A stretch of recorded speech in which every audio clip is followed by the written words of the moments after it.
Hello everyone, আজ আমি চলে এলাম আমলকি নিয়ে। এই আমলকি এত গুণাগুণ, এত উপকারিতা এই ছোট্ট একটা ভিডিওতে বলে শেষ করা যাবে না। যেমন আমাদের চুল, দাঁত, ত্বক, মস্তিষ্ক, হৃদযন্ত্র, তারপরে শরীর খারাপ হলে, বমি হলে পরে বমি কমায়, তারপরে আমাদের অল্প রক্ত শূন্যতা হলে, তারপর মাথা ব্যথা হলে, প্রত্যেকটা কাজে কিন্তু এই আমলকি আমাদের ভীষণ ভীষণ প্রয়োজন হয়।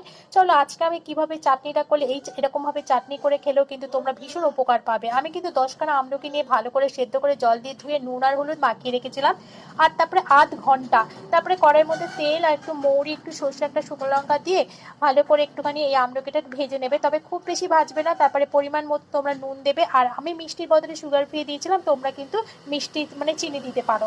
চলো তারপরে আমরা কিন্তু ঢাকা দিয়ে বসিয়ে দিয়েছিলাম রান্না হতে প্রায় 10 মিনিট। ঢাকাটা খুলে দেখলাম, দেখো হয়ে গেছে। আমার একটু মিষ্টি কম হয়েছিল বলে আমি আর কটা একটু সুগার ফ্রি দিয়েছিলাম। নামানোর সময় একটা ভাজা মশলা দিয়েছিলাম। আমার কিন্তু রেডি হয়ে গেছে, দেখো আমার চাটনিটা। এভাবে তোমরা একবার চাটনিটা করে খাও, ভীষণ উপকার পাবে, রেখে রেখে খেতে পারবে।